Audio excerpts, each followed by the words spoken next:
Welcome back. The Canadian government is telling citizens to avoid all travel now to Israel, Gaza, and the West Bank due to the increased threat of attacks in the region. For more, let's bring in travel expert Claire Newell. And Claire, we know about the heightened risk in the Middle East right now, but what about Canadian citizens who want to visit family there? Yeah, this is a really scary situation. And as you mentioned, the Canadian government has issued this warning to advise all citizens to avoid all travel. So even people who feel like it's essential for them to visit their friends and family, they need to heed the warnings of the Canadian government and avoid all travel to that destination. It is the highest level that Canada issues, and we're not alone in this. The US has issued their highest level, which is a do not travel advisory. The UK, Australia, all urging their citizens to stay vigilant, monitor the situation, but not to travel to the area. And you can monitor the situation. If their advisory does change, it will be done on the Canadian government's website, which is travel.gc.ca. Claire, what about essential travel? There are some instances where that would be the case. Are there any options? Really, there's very little options. And again, even though someone may feel like it's essential, when the Canadian government says do not travel, even the airlines listen. Air Canada actually just started to fly to Israel on April the 9th before this happened, after a 6-month hiatus. And they have now paused their operations. So if people did have travel planned, there are some policies that have been put in place. They're flexible policies allowing people who bought tickets prior to April the 13th to actually make changes to their flight free of charge or cancel and just get a full refund. And Claire, what about the other airlines? How are they handling the situation?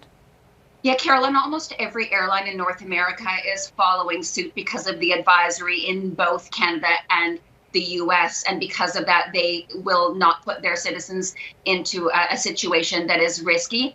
And most of those airlines have also put in the flexible policies. They might be slightly different with different dates and things than Air Canada, but they will be posted on the website. So I would direct people, if you have booked a booking with another airline, to go to those airlines' websites.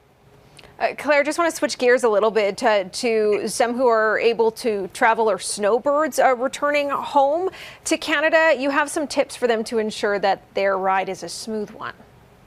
I do. It is switching gears, but there are a lot of people who are Canadian snowbirds, and this is a very popular time to return to Canada. And of course, the number one thing would be to have all of your documents in order, but I do have some other tips that will make the come back to Canada a whole lot smoother. One of those would be, if you are driving, make sure that you check the border wait times. If you're flying in, complete the advance declaration on the ArriveCAN app. You can do that up to 72 hours prior to your arrival. Be prepared to declare goods upon entry back into Canada. For those who know, and you need to make sure you know your exemptions. If you don't, just a reminder, $800 worth of goods for alcohol, 2 bottles of wine or liquor, 24 beer approximately, and 200 cigarettes. If you're bringing in prescriptions that involve a narcotic or a controlled drug, please make sure that you declare it and have it in properly labeled containers. The name needs to match what's on your passport. And if you're traveling with a pet, I know a lot of people do that. Make sure you have all your paperwork in order. All right, Claire, before we let you go, there's also a new report about what is inside many pieces of luggage that are lost or abandoned at airports. What more can you tell us about this?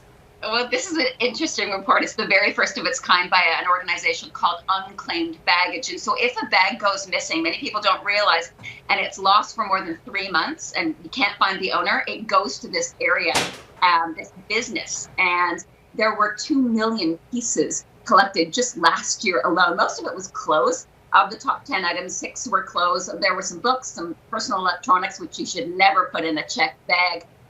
But it was an interesting thing. So you don't want to lose your luggage. And we do have some tips, if we have time for that, on ways to avoid losing your luggage in the first place.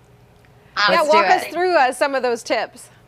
Yeah, well, the first thing would be to use luggage tags, not just on the outside, but also on the interior. You could throw in a business card or an envelope that gives your details so that they can go into your luggage if the luggage tag is ripped off. Make sure you remove all outdated labels and old tags from your previous trip. Make your bag stand out. So maybe use a bright colored ribbon, luggage tag, a sticker.